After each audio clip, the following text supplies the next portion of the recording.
मुख्यमंत्री जी बैठे हैं, उप मुख्यमंत्री जी बैठे हैं। अनुसूचित जाति के अन्य जातियों का पिछड़ेपन का और अछूतपन का कारण है सामाजिक, और पासी समाज का पिछड़ेपन और अछूतपन का कारण है राजनीतिक।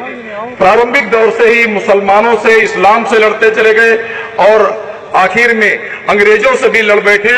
राजा गंगा बख्श रावत, जिनकी हम लोग 10वीं पीढ़ी में हैं, उन्होंने अंग्रेज सेनापति एल्डरटन को मार गिराया था। इसलिए इस पूरी की पूरी कौम पर क्रिमिनल ट्राइब एक्ट लगा दिया गया। माननीय मुख्यमंत्री जी, यह एक्ट इतना कड़ा, जब मुझे पार्टी ने एमएलसी बनाया, मैंने उस पूरे एक्ट को निकाल करके देखा। 14 प्रतिबंध लगाए गए थे। संपूर्ण संपत्ति का जब्त कर लेना और शिक्षा से वंचित कर देना। कोई भी क्षत्रप या जमींदार अपने यहाँ सैन्य स्थिति में नहीं रखेगा। 4 साल का बच्चा होते ही उसके उंगलियों के निशान रजिस्टर पर रखे जाते थे। और उसके बाद में इस धारा की सबसे महत्वपूर्ण विषय थी, कहीं अपील नहीं थी। किसी कोर्ट में अपील नहीं कर सकते थे। जेल से निकलते ही उन्हें फिर से जेल में ठूस दिया जाता था। ऐसी दशा में ये दुनिया की किसी एक कौम पर इस तरीके का अत्याचार नहीं किया गया जितना पासियों पर किया गया था। और धन्य है पासी जो आज भी इतनी संख्या में अपने वर्चस्व को बचाए हैं। माननीय मुख्यमंत्री जी के साथ आज मैंने वो बात कही थी, ये सब राजा सुहेल देव के वंशज हैं। तो एक सवाल होता कि भर कहां चले गए? वो तो भर लोग मानते हैं, भर और पासी दोनों हैं। जिस समय सुहेल देव ने सैयद सालार मसूद गाजी को मारा था, 18 भर पासी राजाओं सहित, उस समय बाराबंकी के महाराजा जस थे और बाराबंकी का नाम जसनोल था उनके नाम पर। यहाँ का नाम लखनऊ डॉक्टर साहब सब जानते हैं।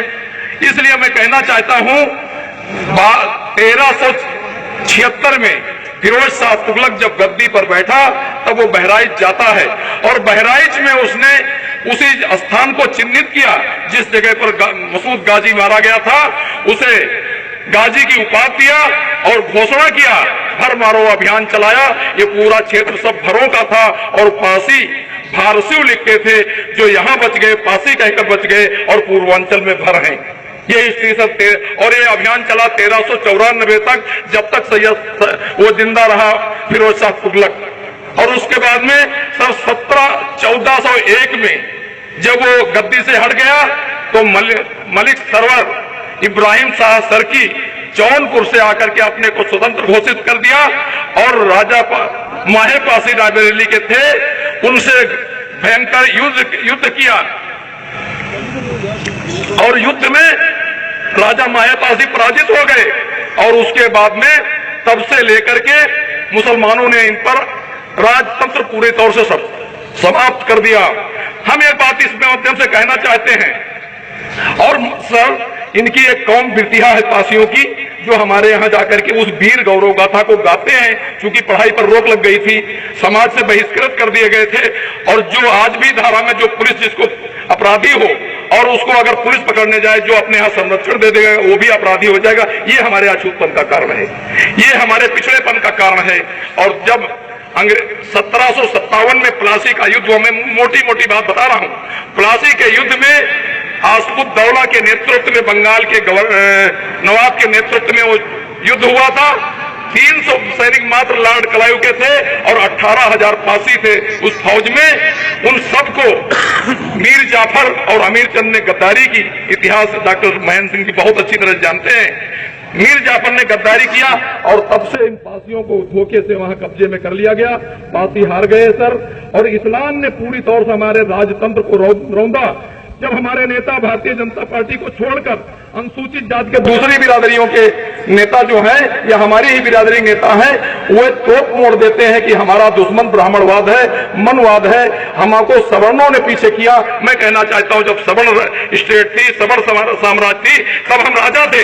इस्लाम आया तब हम राजा नहीं रहे। और जब ईसाई आए, राजा गंगा बख्श रावत ने आज ही 29 मार्च को अंग्रेज सेनापति एल्डरटन को मार गिराया था, उसके बाद में तो पहाड़ हम पर टूट पड़ा। ये क्रिमिनल ट्राइब एक्ट लगा दिया गया, जिसकी वजह से ये जाति मनुष्य नहीं रह गई, मनुष्य से भी नीचे चली गई। उसका कारण ये था। और आज भी ये हिंदू धर्म के ध्वजवाहक हैं, जैसे लिंगायत लिंग को धारण करते थे अपने कंधे पर, वैसे हम फारसियों के रूप में डॉक्टर साहब कई बार हमारे मंचों से कह चुके हैं, डॉक्टर दिनेश शर्मा जी, टंडन जी, कलराज जी, माननीय राजनाथ जी इसी जगह पर आए थे 31 मार्च को, तब भी कई बार हम लोग प्रतिवर्ष मनाते हैं। मुझे कोई ज्यादा बात नहीं कहनी है सर, मुझे केवल इतनी बात कहनी है, उन धाराओं में जिन व्यक्तियों को बंदी बनाया गया था उनको स्वतंत्रता संग्राम सेनानी का दर्जा मिल गया और पूरी की पूरी कौम पर वो अत्याचार किया गया, ये आपराधिक धारा लगाई गई, तो इस कौम को स्वतंत्रता संग्राम सेनानी का दर्जा कांग्रेस सरकार ने नहीं दिया। उन्हें स्वतंत्रता संग्राम सेनानी का दर्जा दिया जाना चाहिए था। हिंदुस्तान में 3 बड़े बड़े कांड हुए, जलियांवाला बाग, काकोरी कांड और चौरी चौरा कांड। सर चौरी चौरा कांड को पासियों ने अंजाम दिया था, अनुसूचित जात के लोगों ने अंजाम दिया था और 23 अंग्रेज सिपाहियों को थानेदार सहित थाने में फूंकने का काम किया था। इसी की वजह से आदरणीय महात्मा गांधी जी को अपना असहयोग आंदोलन वापस लेना पड़ा था। ऐसी स्थिति, ये बहादुर कौम है, आज भी बीतरागी की तरह अपना कुछ नहीं जान पा रही है। सर मैं अंतिम बात कहकर के अपनी बात समाप्त करता हूं।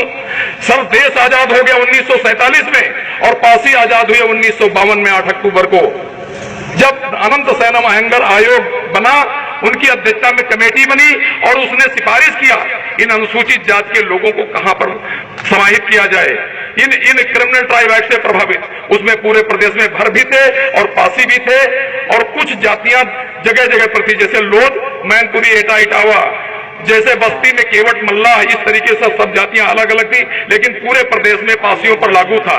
इसलिए मित्रों हम कहना चाहते हैं, लॉर्ड साउथबरो कमेटी 1935 में आई थी और उसने सिफारिश किया था इन अपराधशील जातियों के लिए तब तक के दबाए रखना चाहिए जब तक अंग्रेजी हुकूमत चले। गोविंद